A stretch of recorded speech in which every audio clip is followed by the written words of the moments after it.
One con no one talks about is UK takes the best, Canada takes the rest. Hi guys, welcome to Murad on Run. In this video, we'll be talking about the cons of studying in UK. Okay, so cons of studying in UK. For this video, I've asked you guys to tell me what are the cons of studying in UK. In this video, I'll be talking about all these cons and busting some of these myths as well. So the first myth or first con by Sorish Mahajan is find a job in 2 months or you are back in your home country. Well, Sorish, you are pretty much correct. Why? First of all, UK is expensive, and that too specifically London is very expensive. But you are wrong. Where? Because you get 2 years of post-study work visa. Now you have your own choice whether you want to take those 2 years. It's very expensive to get those 2 years also. This is the amount that you'll be spending to get that 2-year post-study work visa in UK. But even if you end up getting it, you'll have 24 months to find a job and a sponsor who will be sponsoring your visa, which is very difficult. We'll be covering that part also, which is very difficult. But yeah, the point that you have to go back in 2 months, that's actually not right. You have 2 years to find the job. Kritika says no PR guarantee, which is actually correct. So ideally in UK, even if you get married to a British citizen, it will still take you 5 years to get a permanent residencyship in UK.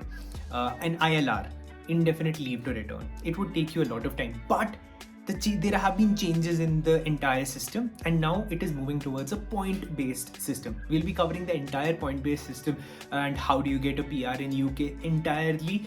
So you can watch the video from here. But yes, moving ahead, Yash says weather, and yes, we do understand that the British weather sucks. It would be a bright sunny day and then it would start raining all of a sudden. But then I just uploaded a story and that's pretty much same everywhere. Be it Canada, be it UK, be it Germany, the weather actually sucks in all these study abroad destinations. When you think about Australia, even the weather there is not that great. So if you're looking for best weather, I would say in terms of heat and in terms of the climate, I would say Bangalore might be a place that you might want to go to if you're specifically looking for weather, good weather. UK, it's not that great. Grace Advitya says too much study in so less time, which is actually very correct. So ideally you would be doing a degree which was supposed to be done in 2 years in 1 year. So the entire process gets crammed up completely and it gets very difficult for a person to comprehend all these concepts in 1 year. So ideally when you land in UK, you have to, like for the first 2-3 months, you're just settling down. And turns out almost 25% of your entire syllabus has completed and of your entire college has completed. So that's a bit rough for international students. I also made a complete video with Palak, and Palak emphasized on this point. She graduated from Imperial College of London, so you might want to watch this video. But yes, we covered this point that it's very tough for international students because you have to cover up a lot of things in such a short time. Aisha Binte Khan says, यार UK की scholarships बता दिए please. Masters में apply करूँ या PhD में apply करूँ? So ideally, if you're looking for scholarships, we do understand UK is very expensive. So you're looking for scholarships. One scholarship that you should definitely be applying for is the Commonwealth Scholarship. So I'm planning to make a video on Commonwealth Scholarship. Only if this video gets 600 likes, I'll be making that video. So in the next point, you have Jia Singh Gehlot saying, no certainty of settling down there, either wait for on an average 12 years for PR or go home, which is actually very correct. So many people will say the new points-based system, UK has the new points-based system. We've already covered under the new points-based system of United Kingdom. First, you need a sponsor, you need a company to give you sponsorship. And second, you should come under highly skilled employees, because in UK you need to first give preference to their own citizens and then give preference to international students. So yes, that makes the work slightly difficult. At the same time, currently 60% Indians do not end up getting this highly skilled work, do not come under this highly skilled work and do not have employers who would be sponsoring them. So approximately 60% Indians would be coming back to India. Another con we have is that it is damn expensive. I guess someone said that, but yes, it's damn expensive. Ideally, as an international student, you'll be paying 2 to 3 times of what a in-state or a local student would be paying. So when people end up going to local universities, they end up spending huge shitloads of money for those universities, which are actually not that worth it.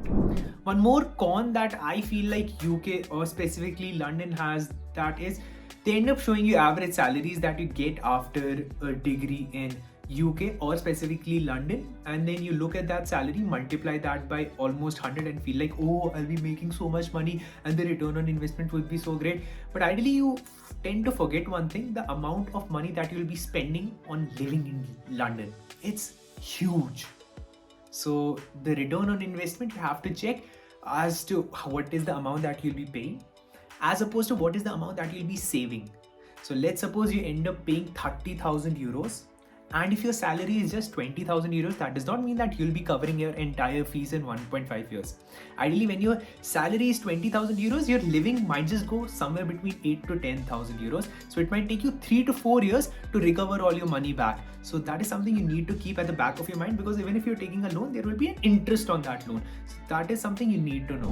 One major con absolutely no education counselor will tell you is that every education counselor has some sort of a setting. What do I mean by this setting? So when you take an admission, so let's suppose you go to an education counselor, they will never charge money for it. Be it any education counselor, they'll never charge money for UK. Why? Because if you get the admission done of a student in UK, you'll be getting hefty commissions. So if I get the student's admission done in a very bad university, I'll be earning 5 lakh for that student. If I get the admission done in a average university, I'll be getting 3.5 lakh rupees for that. If I get the admission done of a student in a good university, I'll still be getting 1 lakh. Like even if you get in a student's admission done in Russell Group universities, I'll still get approximately 1 lakh rupees.